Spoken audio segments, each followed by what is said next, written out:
Allez, on continue avec l'exercice 5 et on se demande pourquoi j'ai donné un exercice qui ressemble beaucoup à l'exercice 2.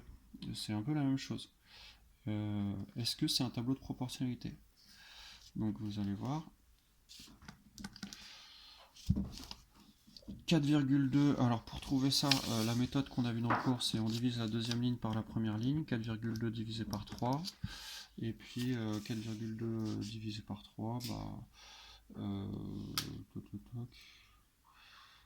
ça fait 13, 14, 14, 1,4. Ensuite, 3,5 divisé par 2,5, deuxième ligne divisé par première ligne. Là, juste à vue d'œil, on est dans la table de 7. Tac. 1,4 aussi. On aurait pu le faire de tête celui-ci, hein, juste en simplifiant les fractions. Et le dernier, 14 divisé par 10, ça fait 1,4 aussi. Les rapports sont égaux.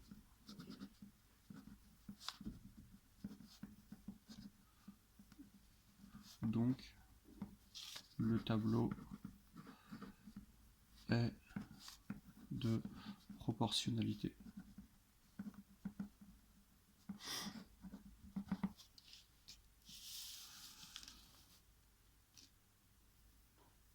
B. «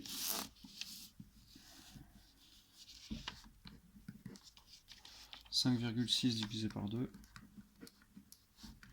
ça fait 2,8. 4,8 divisé par 1,7, là,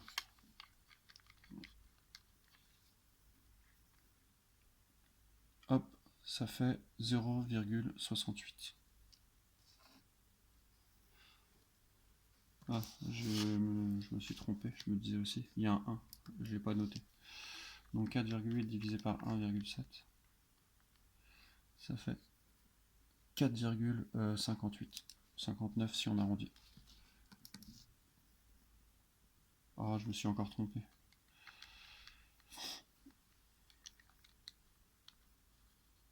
Voilà, 2,82. Donc là, on peut se dire que les résultats sont identiques. Si on s'était arrêté au chiffre des dixièmes, les résultats auraient été identiques, mais le chiffre des centièmes est différent. Donc rien qu'à cause du chiffre des centièmes, les rapports sont différents, à cause du chiffre des centièmes qui est différent.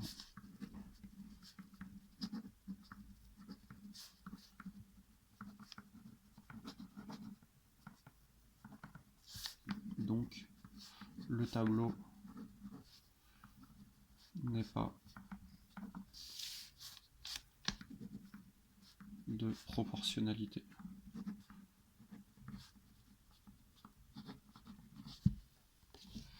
Voilà. On passe à l'exercice 6. Donc compléter le tableau afin qu'il soit un tableau de proportionnalité. On part de cette case-là qui est la seule colonne connue. Alors 1,5 et 1. Donc on repère juste à l'œil nu qu'il faut multiplier par 1,5.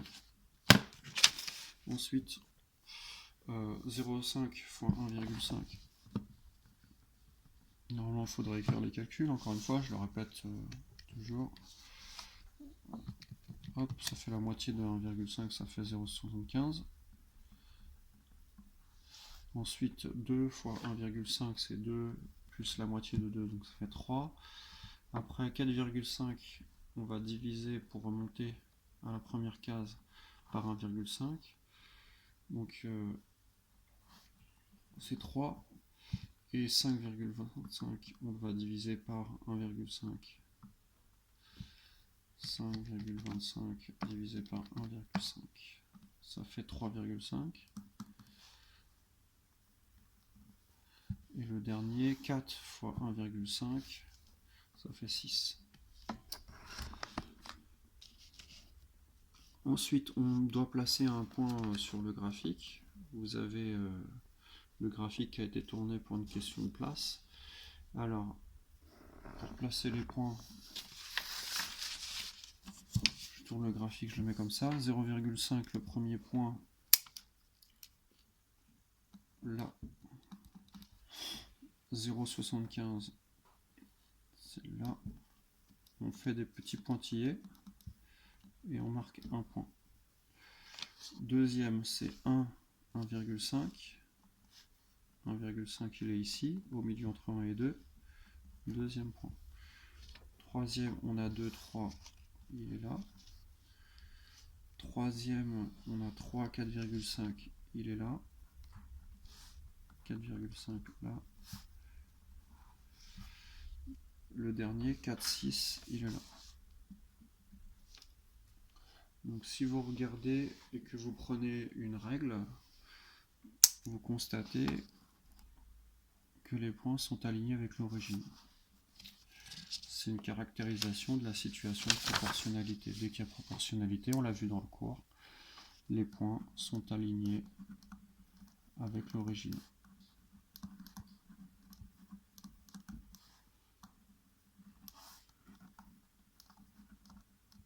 Voilà, fin de la feuille.